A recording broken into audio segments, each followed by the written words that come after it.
Good evening and welcome to this broadcast of Let's Talk About It. Let's pray and we'll get started. Father, we thank you for this evening. We thank you for the opportunity to come and together and to share such a information on such a sensitive subject. We thank you that everything that's done and said will honor you and bring you glory and bring clarity to this subject. And we just lift this night up to you and give you glory for it in the name of Jesus. Amen. Well, again, welcome, and we have our special guest. I will introduce them to you. We have Brandy Greer over here to my left. Brandy, wave at us here. That's Brandy, and beside Brandy, we have Lee Gant, and they're both from Burke Recovery. And as always, we have Doctor and Pastor of New Day Christian Church, Pastor George Logan. So welcome to everyone. Thank you. And so we talked about this being a sensitive subject for many, and tonight we're talking about unmasking addiction. So when we say unmasking addiction, what is that all about? So let's talk about it. So first of all, ladies, you are with Burke Recovery, so tell us about Burke Recovery. What is that exactly? Okay, so Burke Recovery is a local nonprofit here in Burke County. We've been here for 56 years. We are a substance use treatment facility. We serve adolescents as well as adults. We also handle the JCPC crowd, which is our justice-involved youth. We do federal probation clients, drug screens, individual counseling, group counseling, you name it. That is our clinical side, and then upstairs we have our community outreach and prevention side. That is where we go out and do trainings and provide education and information. Anywhere folks will let us come, try to raise awareness about the dangers of substance use in the community, and then also we are in the schools teaching prevention. Okay, all right. Now, Pastor George, you came to me. We had a health fair here, and you met these ladies here, and you told me to go in and talk with them because you wanted to have them on this broadcast. So what made you decide to say, you know what, we really need to have them here? Well, first of all, it's a subject I don't know a lot about personally, but I know it's prevalent in our society, and I think as a ministry, we need to know how to minister to everyone, and that would be people who are addicted to whatever, you know. And so when I saw Burke Recovery and just thinking about things that I'd seen or heard, and seeing how prevalent just the usage of marijuana is today, and just seeing how people are what's the word I'm looking for? It's medicating themselves, you know, through marijuana usage, legal and illegal. And I guess it struck me. Now, my wife and I, we have a thing that as we go down the road now, we feel like we smell it everywhere, like coming out of cars, out the back pipes of things, just everywhere. It just seems so very prevalent. And within our community, there's so many people that are using something. And I can remember an experience I had up in Washington, D.C. on a trip there. And I was at a hotel, and I was sitting there waiting for my wife. She was at a conference. And I remember just like cars, and then a taxi cab came by, and the smoke from this taxi cab from the use of marijuana, it just came out and just hit me. And I'm having a cup of coffee, and I could smell it. And I guess I should have been more like, yeah, this is just normal. But it wasn't normal for me. And then the more I walked around D.C., the more I smelled marijuana, until I asked someone, I said, why is it that I'm smelling marijuana all the time? And they said, well, it's legal. It's legal in the District of Columbia. And that just hit me, you know, if it's legal in the District of Columbia, then it will eventually be legal everywhere for practical usage and for, you know, abuse. And so that's really, and having people come to me and sharing with me their own, you know, woes with their own children in regards to the use of marijuana. Okay. Well, you said that it seems like a lot of people are using something. And so we talked about substance abuse. So when we talk about substance abuse, what exactly are we talking about when we say substance abuse? What is that exactly? The answer. I think when we get into the discussion about substance use and substance abuse, we should go ahead and make the differences that there is substance use, There's folks who are just experimenting. There are folks who use things socially, both legal and illegal substances, and everything's a substance if it alters your mind, right? If it changes the physiology in your body. Even though we don't think about that. So like coffee, for example, probably the most widely used stimulant in the United States, and folks are addicted to it. So we can use a substance or we can misuse a substance. And that often comes in folks who maybe become dependent. If you have chronic pain and you take a medication and you can't not take that medication, you become dependent on it, but you may not be misusing it.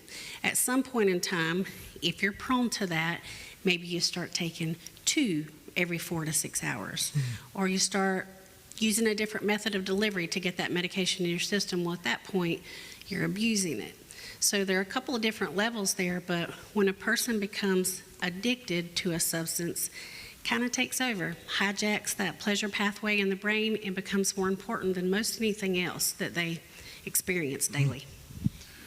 Okay, and Lee, I know Brandy just mentioned coffee, but what are some other things when we say substance abuse? Can you name some things perhaps that maybe some we don't even think of, but maybe some that are obvious that would be considered substance abuse or use? Yeah, so there's a lot actually out there. So the most thing prevalent here in Burke County, I would think, would be heroin or methamphetamine use. For adults, yeah. With the teenagers, I was getting ready to say youth, we try to stay away from kids. It would be vaping, of course, so the nicotine in vaping. And we have learned that cocaine is making a comeback in Burke County high schools. And I would also say that inhalants are on the rise. That is something that is not usually discussed. Kids don't ever think about, well, if I'm huffing gas or a Sharpie marker or cement glue or anything like that, that it could be changing the way my brain works, because their brains are not fully developed till they're 25, 26 years old. And we tell them that, but they don't ever stop and think, maybe that could chemically alter just huffing on some gasoline. Okay.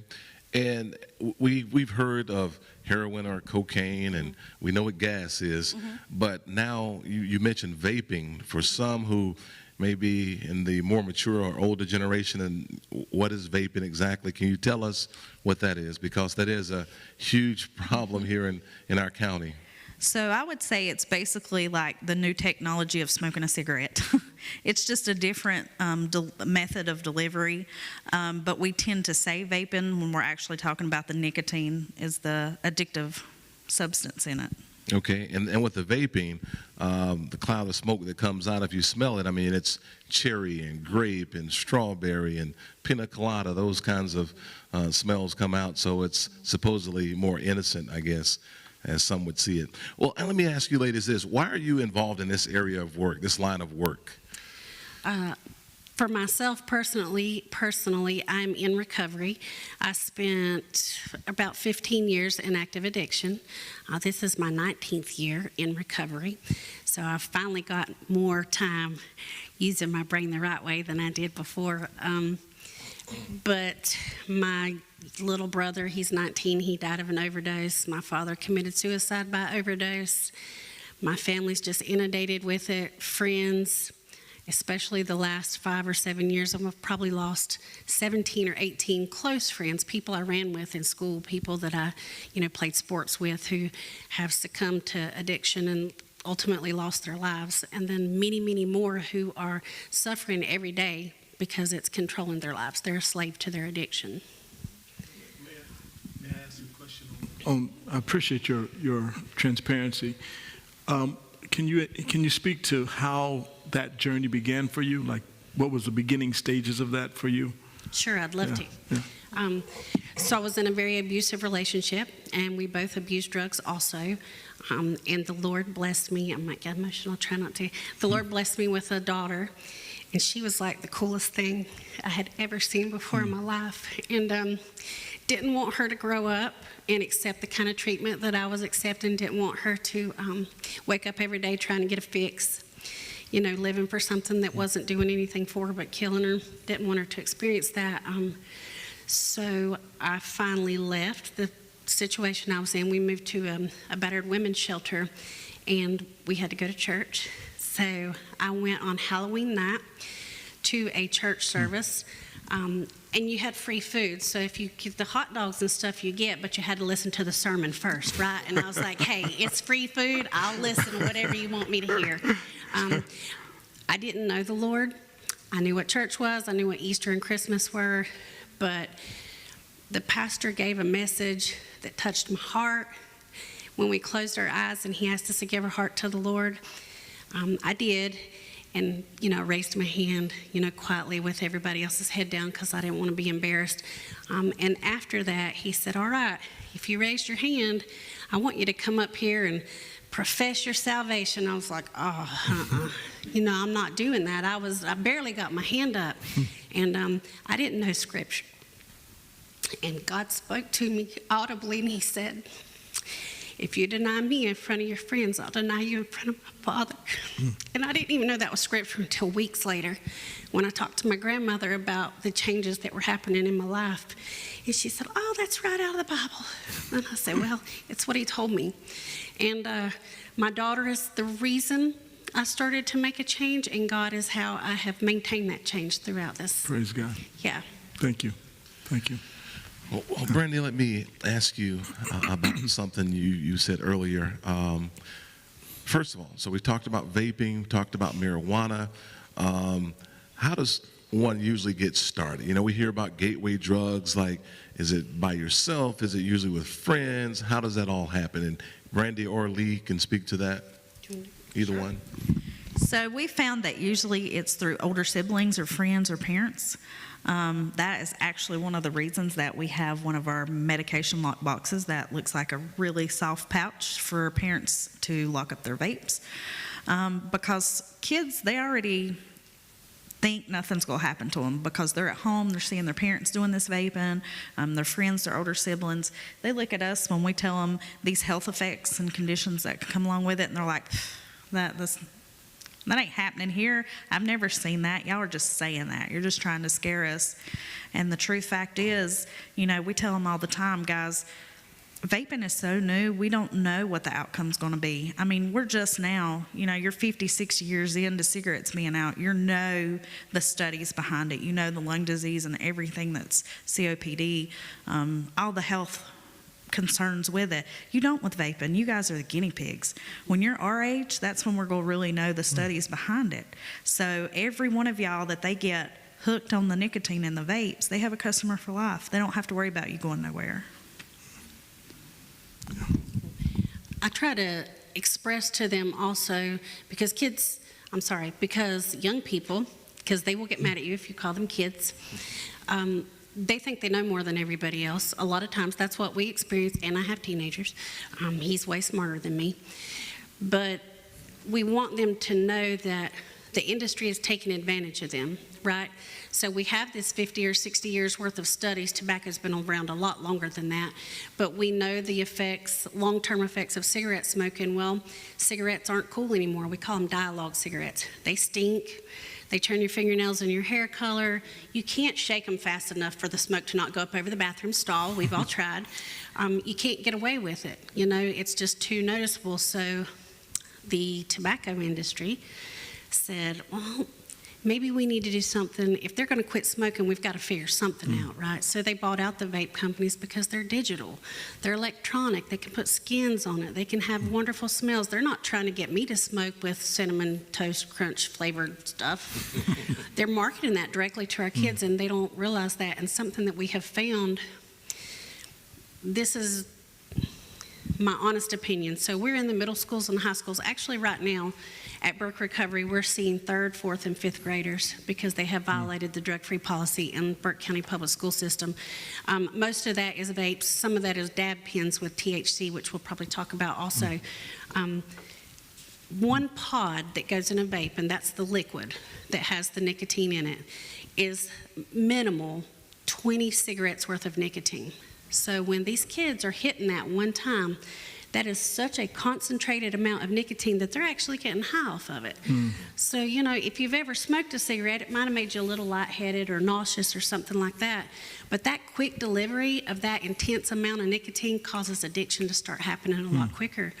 And we talk to the students and we're like, why do you think it's necessary? Oh, my anxiety's so bad. I can't think straight. I have to hit it. It calms me down. And we're like, no, those are withdrawal symptoms. So you're addicted to that nicotine already. That's why you're feeling anxious. And when you hit that vape, then you're giving your withdrawal symptoms what they need. So you're actually just feeding that addiction more, and they don't realize that. All right. It sounds to me, I mean, when you look at it from a spiritual perspective, it's the enemy conspiring to basically take out a generation of people with something that smells like Fruity Pebbles. You know, it is diabolical. Yeah. I would say more than half of the students, even in our sixth grade through 12th grade, if they're not smoking regularly with a vape, they've at least tried it or they're doing it at school with their friends. It used to not be that high. Maybe 2019 when we first started hearing about it, the numbers were much lower, but now you barely don't get a student to raise their hand who hasn't at least tried it. Well, Okay, I want to touch on something that Pastor George mentioned earlier about when he was in D.C. and he asked, and they said, oh yeah, it's legal here. Now, so if I say kids or young people, whichever one, it is what it is. It's just going to come out that way. But you hear young people, you hear adults even, their thing is, well, it's legal. So if it's legal, there's nothing wrong with it. And we saw a story, when I say we, my wife and I saw a story that talked about the thing now is wine and how wine companies are marketing to women.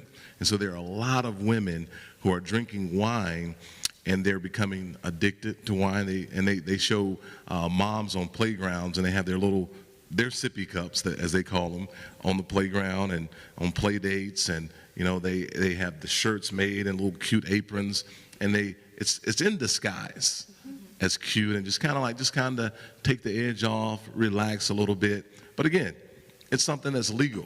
So what are you all seeing? Even though it's legal, how is it still showing up and causing chaos? I think one of the things we point out first is just because it's legal doesn't mean it's good for you. You know, can alcohol be dangerous and can it be bad for you? Can it be addictive? Yes, but it's legal once you become a certain age. Same thing with cigarettes. I mean, 70% of all substance-related deaths every year are from smoking-related deaths. That's more than all the other substances put together. What was that percentage again? 70%. And there's around 580,000 deaths related to substances each year, and smoking-related is 70% of that. That's something else that we talk about. You don't see it immediately. It's not like, you know, methamphetamine where you get sores and you lose weight drastically and things like that. It's working on the inside of your body and causing those problems. But we get that a lot, especially with THC, marijuana. It's a plant. It's safe. It's natural.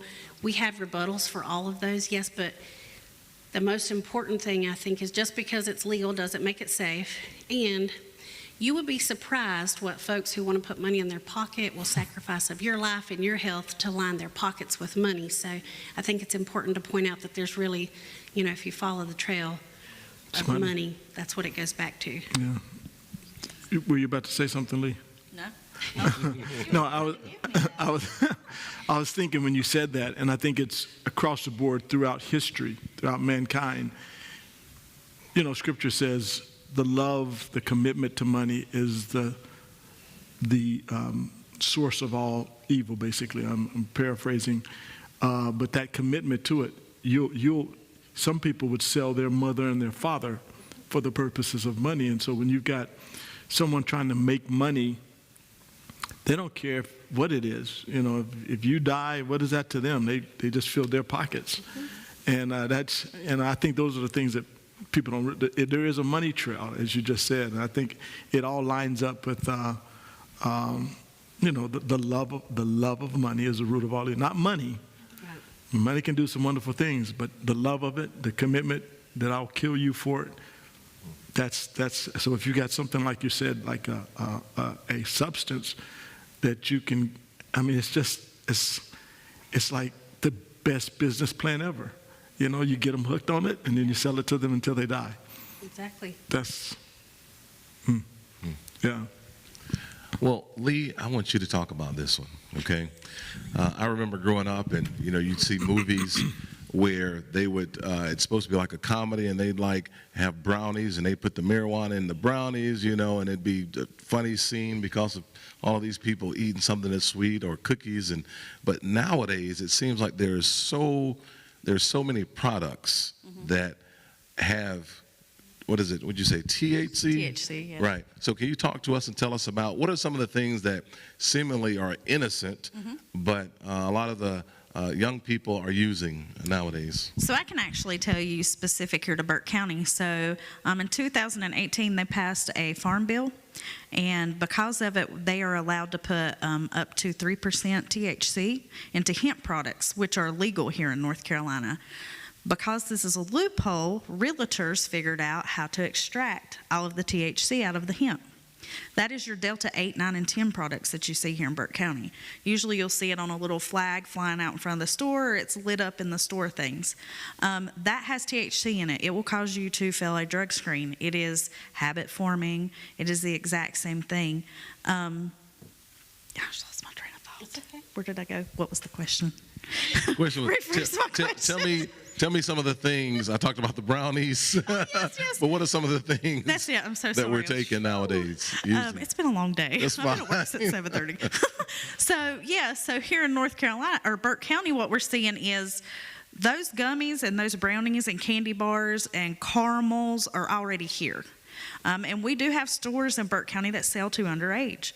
So what we're finding out is our youth are going in and they are buying these and they are taking back to school, and they're not telling their friends that the gummy bears and the gummy worms that they just bought have the Delta 8, 9, or 10 in it, which is causing reaction in other youth. We're having overdoses, and when we say overdose, we don't always mean death. A lot of people don't know that there's two different kinds of overdoses. So you can die from an overdose, or you can get just really, really sick from an overdose, and that's what we were seeing. So the kids are having high heart rate, their blood pressure's going up, they're throwing up, passing out, hallucinating, seeing things that are not there, and that's what we're experiencing. And it's just super, super scary when it happens to a kid. We've also run into children that have said they thought it would be funny to bring it to school and give it to their friends that don't do anything because they wanted to see them high. So unfortunately, when we go into school and we teach wasted and stuff, we have to tell kids, if it's not an original bag where you can see the ingredients on it and see that it's troll gummies, don't take anything from your friends that's not in a wrapper. Okay. Well, go ahead. Yeah. Because when I spoke to you all, you said something when we were in the gym that you mentioned it earlier, Brandy, that the amount of THC. Did I say it right? I just said okay. Tetrahydrocannabinol, that's what it stands for. But you said back in the days, say high school for us, that was the 3%. Yep. But now you say it's how much? 99% or more. That's something I was going to make mention of. So, North Carolina recently passed medicinal marijuana, and we're getting, and it always is a slippery slope to recreational marijuana becoming legal. It's not your granny's weed. It's not the stuff that, and when I was smoking in the 90s, around 3% THC, now that states have had it legal for a few years, they have chemists and botanists, and they're cultivating designer lines of marijuana, and the THC level is nowhere near natural. So it's not like the dirt weed that we used to smoke. 99% THC, and not just that, but they use other chemicals to extract it from the bud or the flower, things like butane and other harmful chemicals that don't make sense for us to huff, but we do. And then when they drain that out of there, it becomes wax or butter or shatter, and that is just concentrated THC. That's what they're putting in the dab pens or the things that they're smoking now, the hookahs and stuff. Let's see. Marijuana used to be in a classification of drugs called depressants, like alcohol. Around 2016 or 2017, when the THC levels began to get so high, they changed it into the classification of hallucinogens like acid and mushrooms. And that is what we're experiencing. We have kids who take 3 hits off of a dab pen and they're in the hospital because they put their head through a computer monitor because they thought their hair was on fire. I mean, it's just not what we're used to. And the young people think it's what we used to have. And then when they experience it, it's just so much more, it's so much stronger, more dangerous. Well, thank you. And so, listening to all that you've said, how big of a problem is substance abuse here in Burke County? Are we talking about just a few people? Are we talking about this is like everywhere, all the time? What are we talking about? Well, I will say we have a very close relationship with our sheriff here in Burke County. Former Sheriff Wisnett and now our previous Sheriff Heinzman, current Sheriff Heinzman, and both of them, we went to them and said, hey guys, if you could give us just a percentage of like substance use related crimes here in Burke County, what would it be? The answer has always been around 90%. If that tells you how much substance use is prevalent here in Burke County. I mean, it's very evident if you look at the arrests weekly. And I would say, I would hate to put a percentage on Burke County substance use because we talk to kids whose parents use that you would never think that those parents in this community would. It's very well hid. The child knows not to talk about it. So would you give a percentage if you would say Burke County? When I was in college, the rule of thumb was 1 out of every 10 people suffers from substance use disorder, which is a little bit heavier than just, social use or regular use or habit. But things are different now, especially as the opioid crisis has progressed. That is one that is so hard for folks to put down, and the methamphetamine too. It just really blew up. It's always been there, but it just began to get more popular. And I don't know if it's things that are happening in our country. People are, since the dawn of the ages, folks have been looking for a way to escape reality. But I would say we have many more than 1 out of 10 here in Burke County. It's very prevalent, and it's in our elementary schools, it's in our middle schools, it's in our high schools, it's in our grandparents' homes, it's in our businesses. I mean, it's everywhere. I used to hear people say about cancer, everybody knows somebody who's been touched by cancer, and I'm quite sure that it's substance use now. Everybody knows somebody who's been affected by it. Yeah. Ma'am, I know you've got some good questions left, but I was thinking in all sensitivity to people who may have lost their loved one due to an overdose, and because you hear of a 26-year-old who died, unexpectedly, and I think we probably all know a family that has probably had someone pass due to drug abuse or drug overdose, and forgive me if I'm not using the proper language, but speak to the reality of that. When someone passes, a child 20, 21, 22, or even younger, what's causing that? You hear the word, and I don't know a lot about it, but fentanyl. I'm sure you're going to get to that at some point, maybe. But what is that? Tell us about what's causing that, because it seems like there's a rash of it. Like sometimes on a weekend, you may have 2 or 3 people that die. Can you speak to that? Fentanyl is the most dangerous thing we're facing right now. It got really popular around 2019. We started seeing it in the United States around 2016. Yes. For people who may not know exactly what fentanyl, I think everybody's probably heard the term, but what exactly is fentanyl? So just a quick bit of history. Opiates or painkillers, opiates come from the poppy plant. Started, something natural. As those things like morphine and heroin became more popular, then they began to create synthetic forms of opioids. Fentanyl is a synthetic opioid. So when it gets in the system in our bodies, or naturally our brains have neurotransmitters that we produce, endorphins, and so our body is programmed to take those and use them. Fentanyl is so strong that its purpose, it's a respiratory depressant, so it slows down our heartbeat, slows down our breathing, which are both very important to being alive. It takes a very small amount. We talk about milligrams. If you take Tylenol, you take 1,000 milligrams at a time. If you take ibuprofen, maybe 400 milligrams at a time. When you're talking about fentanyl, we're talking about 2 or 3 milligrams to kill a full-grown man that doesn't have a tolerance to it. You don't see that hidden in something. You don't know your joint's laced with it. You don't know that you open the car door and the person had it in the car, and just by breathing it, it can cause overdose. It's just deadly. To 2 milligrams. Yes. Wow. It looks like a couple grains of salt. When we go to the schools, we try to take the packets of salt and have the kids to pour it out in their hand, and we're like, okay, take 2 or 3 of those and separate it. That's all it takes. It's that detrimental. And even now, you guys are probably going to start hearing about xylazine, which is a horse tranquilizer, which they are mixing with heroin and fentanyl now. Narcan doesn't work on it because it's not an opioid, it's a tranquilizer, and so it's increasing the fatal overdose rates right now, and we have it here in Burke County. We've had quite a few cases of it already. Wow. Wow.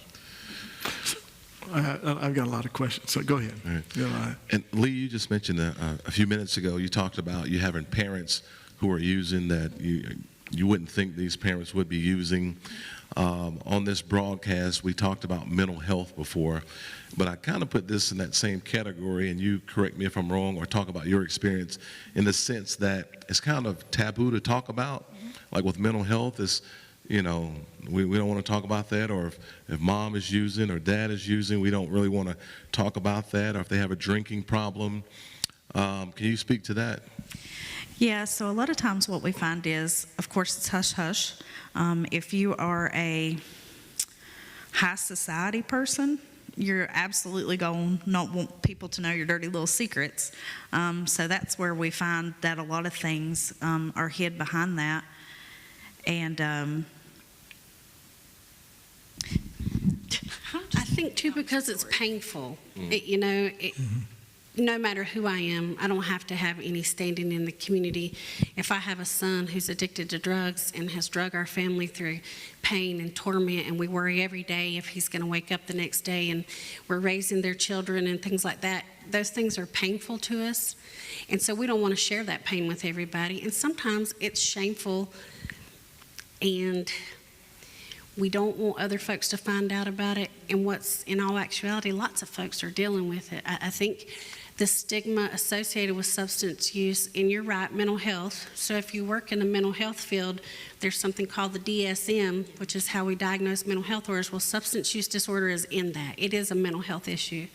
And it's often associated with comorbid issues like other mental health issues. A lot of times they work together, and it's hard to know which one came first. If I had a mental health disorder and I started using substances to self-medicate, or if I had a substance use disorder and it has brought on early psychosis or anything like that, because they do. But stigma, we call people crackheads and drunks and meth heads, and those terms are harmful. They're painful. They hurt us. It's embarrassing. We're ashamed of those things.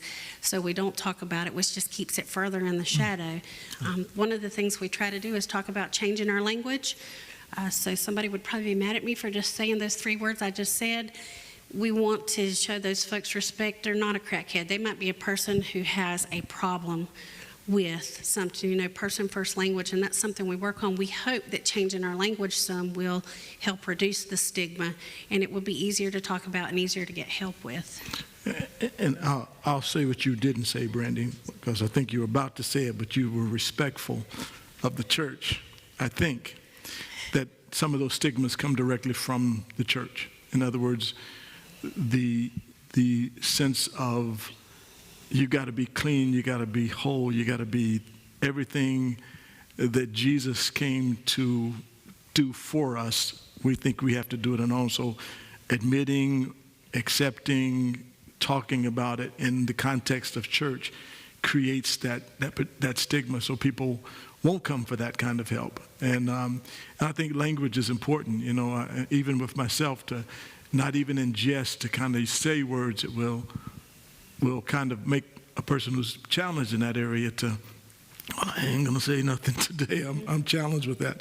So I think it's a good education for all of us to make sure that we're not stigmatizing, if I can use that word, people who really need help. And where else should they come? They should come to the church, smelling like weed or smelling like alcohol or smelling like whatever. One of the things that we do during the summer times, we have our crossover league, and it's really one of the special time of our church when we get to have young people from the community come in, and we know for at least a day and a half it's going to smell like weed. And we're great with it. We're glad for it because, we want them to know that the image that they have of Jesus may be the institutional Jesus, but not the same Jesus is out there on the street, in your addiction, in your challenge, in whatever type of thing they're challenged with. And some may not get delivered, but he's going to be right there with them, even in the midst of a hardship. And just, I appreciate that. I think as a whole, I know I need to be more mindful of that. And I think everyone, because we can say things just to get a quick jest when someone's really going through it. And it ain't funny, it's hurtful. Yeah, so thank you. And so, Brandy and Lee, along those lines, let's kind of turn the corner here. Okay, so we've talked about what all is out there, a lot of things that are out there, how harmful they are. So if someone has been listening and they say, that's me. I heard her say something about the addiction, or I can't seem to kick this habit, which is an addiction, and I want to get help. Now, so Burke Recovery helps with this. Okay, so if there's someone who comes and says, "Listen, I need help. I want to be in the program." What does that look like? Is there a typical treatment program that they would be placed into, and what does that look like exactly? So that would depend on what kind of situation they're coming from.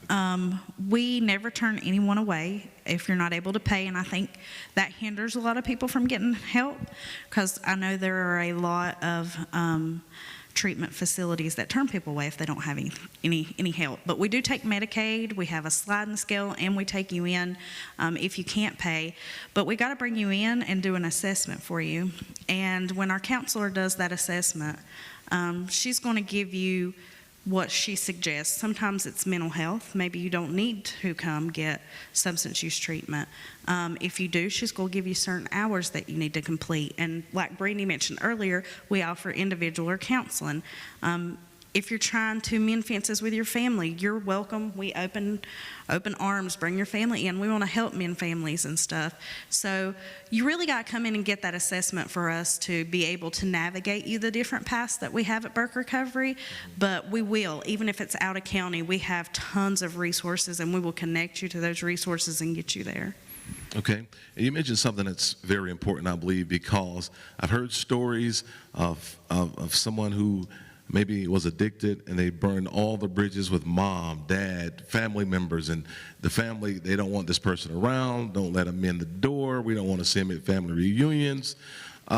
So how does that work? You have someone who comes and says, "Listen, I'm at rock bottom, I've done so many people dirty, I need help," but then you still have a mom who's still loving on their son or that daughter, and they want to be involved. How do you involve the family members or the loved ones in the treatment process? If someone is in that process of going through and again, I'm like Pastor George, I don't know the jargon exactly as far as, is it a program, is it a therapeutic plan, I don't know, but when someone's in that, are they still allowed to see mom and dad or son and daughter? How does that work?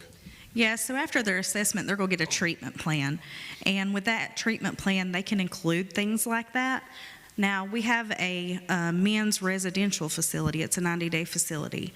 When they're in there, they're working on themselves and in the program. We still have, I think we have Friday night family time there. Not until the last 30 days. Oh, yes, so not until the last 30 days, because we want them to focus on themselves and get healed.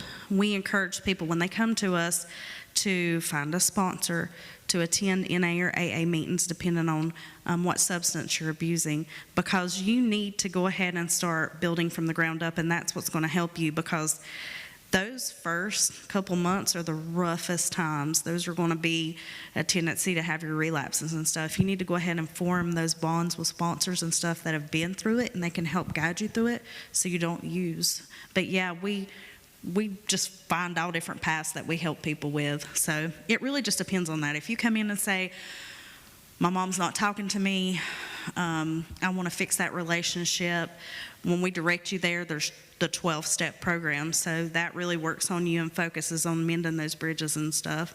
So it really just depends on the person and the situation, what they're looking to get out of it, but we can make a treatment plan for that. Okay.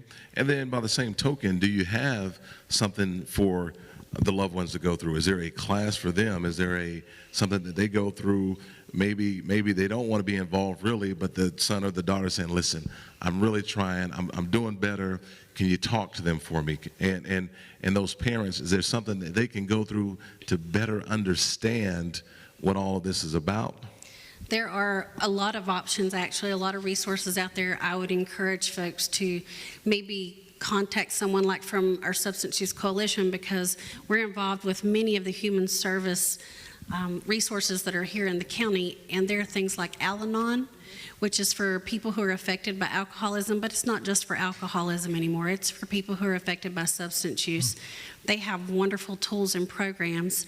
As a substance use treatment facility, our primary focus is the client who comes in with the problem. But I'm here to tell you, if that person gets better and goes back home to a dysfunctional household, chances of them staying clean and sober are much less.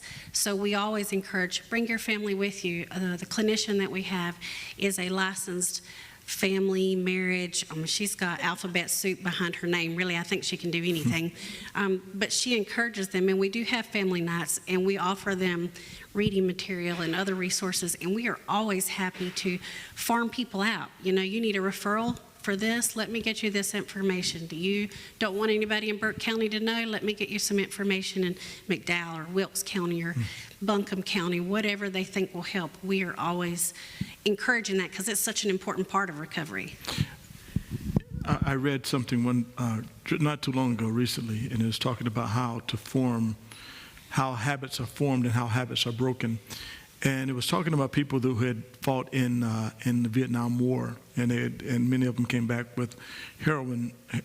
I'm not ever sure. Some people say heroin, but you understand what I'm saying. But they would come back addicted to heroin. And he said that when those who came back into a loving family environment, it wasn't but days before they were off of it, as opposed to being in that environment. And so it sounds like a lot of it is really environmental. The drug usage, when you're going into where the people that you're around can greatly create the appetite for. Is that fair to say? Absolutely. So, we can be genetically predisposed, have it in our family and in our DNA, but studies have shown that if you are maybe adopted and your biological family had a substance use issue and you grow up in a different family, maybe you never experienced that because of your environment. So epigenetics are just as important as true genetic traits that we have, and it's so important.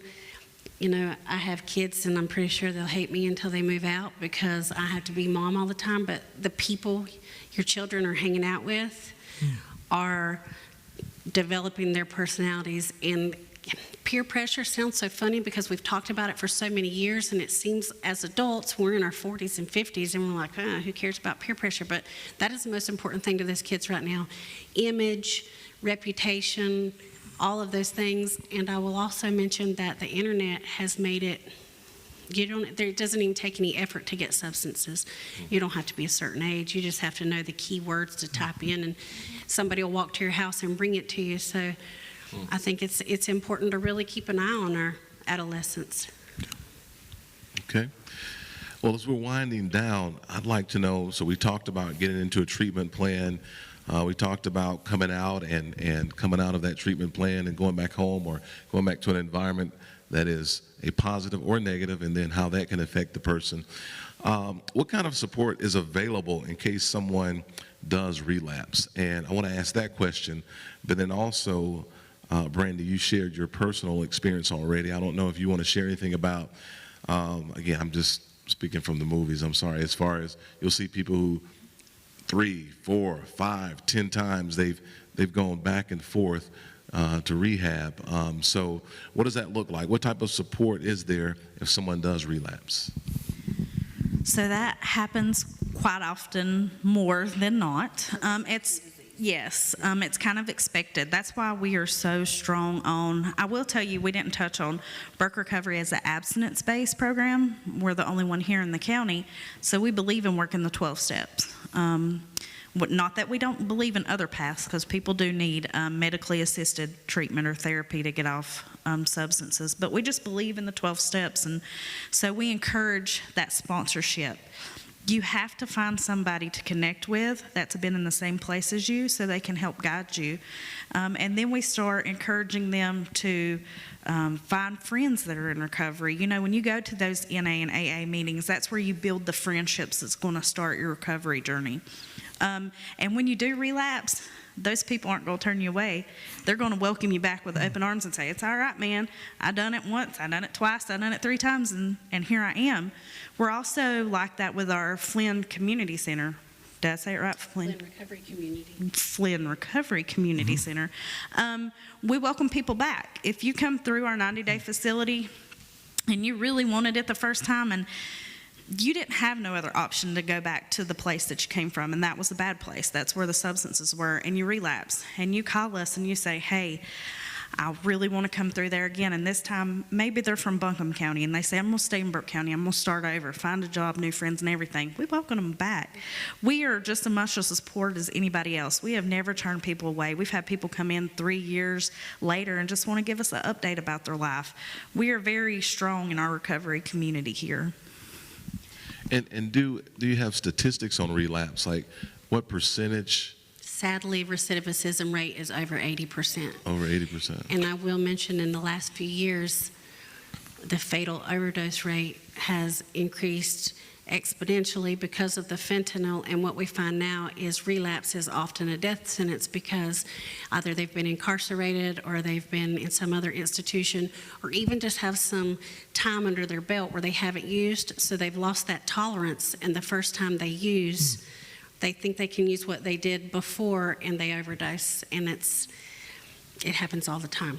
So relapse is just much more dangerous now than it ever was before. And, I think, when we think about addiction and drug usage, and we talk about relapse, and we say it's common.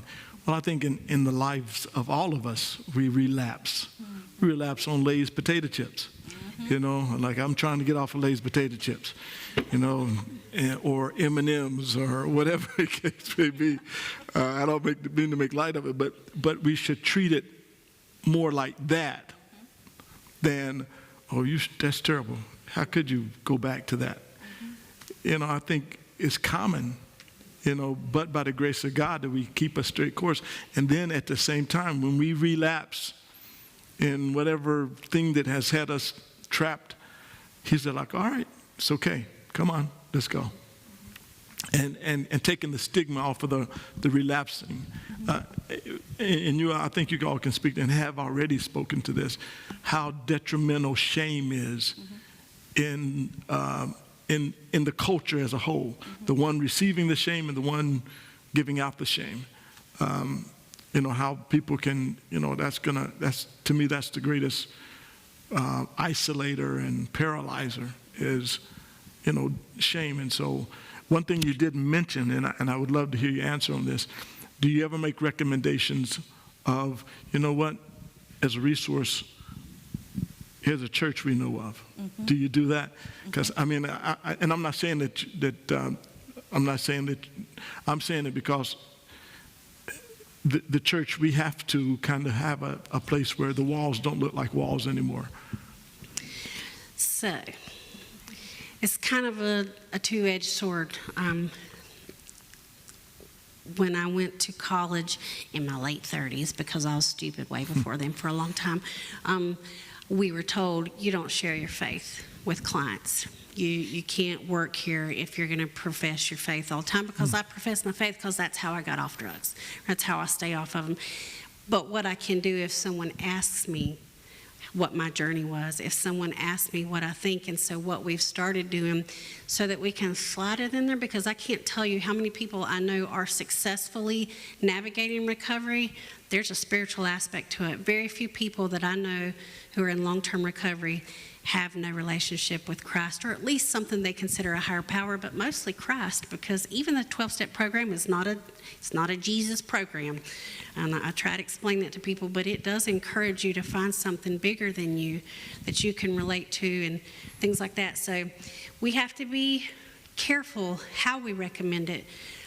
We can't just tell them to go to church, but we can suggest that they develop a spiritual relationship. Is that No, answer your yeah, question? and what I would add to that, because I think in Christendom, sometimes we would, if I can say these words, we'd poo-poo on the 12 steps. Like, my thought is this: if it helps someone get from point A to point B, God is all in that. You know, God is in that process. Ultimately, the goal is to get people to know Jesus. Whereas ultimately and eternally, that's what matters most. But I think we poo-poo on things that are really helping people, and we get a little high-minded, I think, sometimes, and think that the only way to help them is the way we dictate. But I believe there's multiple ways, and one of those ways, of course, I believe is I believe that there is, if I may share this part, just from a spiritual perspective, we see in Scripture where there are demonic entities, there are demonic activity going on, and so as a believer, using the authority that God has given us through His Son's name, the name of Jesus, the character of that name, then we can all work together in this process. You know, no one has to be like, well, if you go to them, you can't come to us because we're superior. No, it's how do we use whatever's out there, because the enemy is not in to helping anyone. He doesn't want Burke Recovery or BSAN or he doesn't want any of those things that help people get to a place of being whole. And so how can the church come up under and help that, underwrite that, be a part of it, be an extension of the hand of God, I think is vitally important. I mean, this has really been good. Yeah. Thank you all. It's not the end, but thank you anyway. And so as we are ending here now, so Pastor George, I want you to speak to this from a pastor's perspective in the church, and I want you all to speak to this from a Burke recovery perspective. You know, we've talked about treatment and relapse and so forth, but what about people in the church, mom, dad, grandparents, brothers, sisters, who might say, you know what, you know, you're just acting stupid. That's just stupid. You just need to stop drinking. You just need to stop smoking. You just need to stop using. We pray for you 3 times and you still want to do it. You just need to stop. And so what would you say about that, again, on both ends, where I've heard people just say, it's just that simple. You just simply need to stop. Stop smoking. Put it down. Don't touch it. Y'all want to go first? I wish it was that simple. I will tell you that the disease of addiction, and we do call it a disease now because it follows the disease model like other diseases that our bodies can get, and it's a disease of the brain. It's brain health that we're talking about. And substances that alter your brain chemistry. You guys ever heard of your snake brain? You know, the primitive part that was there way back when all we had to do was eat to live and run if something came after us. So that part that's been there so long, that's literally the pathway that substances use. They go straight there. And for a lot of folks who find themselves in active addiction, what has happened is when that goes to your survival brain, you think you have to have that to survive. It becomes more important than your children or your marriage or your spouse and things like that, because your brain is literally telling your body you have to have that. That's more important than everything else because that's what it affects in your brain. If it were just that easy, we would all just quit, you know. And what about that language in the church, Pastor, who... Well, it reminds me of a story. When I lived in Los Angeles, we'd go down to what was called the Harbor Light Mission, and there would be people on the streets there. And Harbor Light Mission was a recovery center as well. And so when I was there in the 90s, early 90s, crack was real big, and it was the drug that was eating up inner cities. And I asked someone one time, I said, you know, tell me, what is it like to be addicted to crack? And this woman looked me straight in the face, and she said, you'll do anything for it. Anything. Period. And that just gave me the reality of how powerful it was. And so I would say to your question, I'm getting like Lee now. What is the question?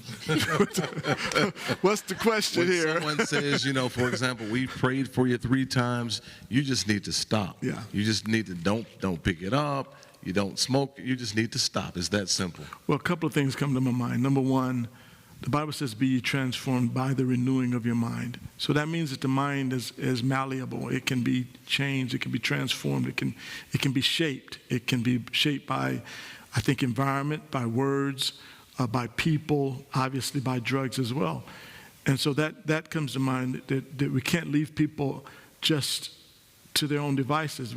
There has to be an environment where people can have their minds renewed, that new things can happen in their minds. But secondly, the language of disease doesn't offend me as a Christian, because Jesus said this. He says, by his stripes we were healed. Healed of what? Healed of all diseases. So it's a matter of receiving that by faith, like that we have an answer for addiction, because it's in the category of not only demonic entity, but it's in the category of disease as well. And I think when we see it as a disease, then we separate the disease from the person. You're not what you do. That's not who you are.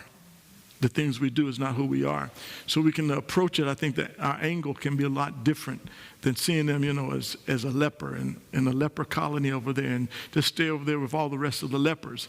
No, Jesus went into the daggone leper colony. He went there, he went there to people who were diseased.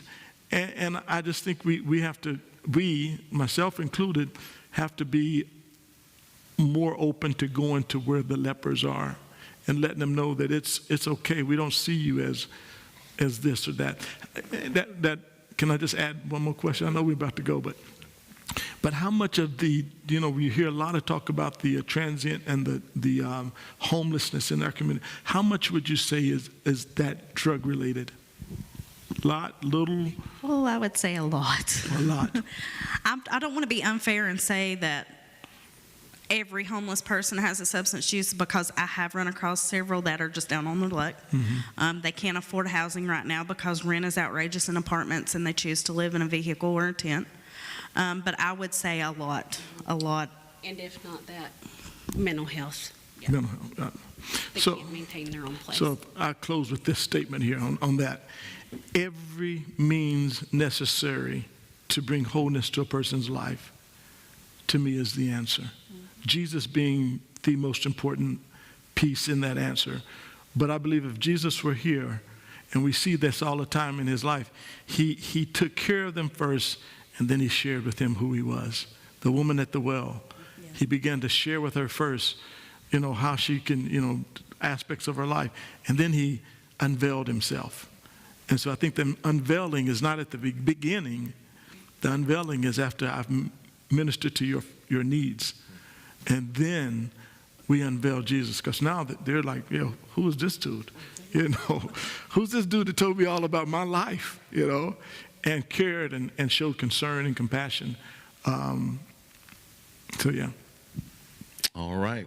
Well, Brandy and Lee from Burke Recovery, we want to thank you all for joining us tonight. And you shared a lot of information, maybe some things that those who are in the audience maybe we didn't know, or those who are watching online kind of gave us some things to ponder and to act on, perhaps. So we want to thank everybody for joining us tonight on Let's Talk About It. We are done for this broadcast, but we'll see you next time.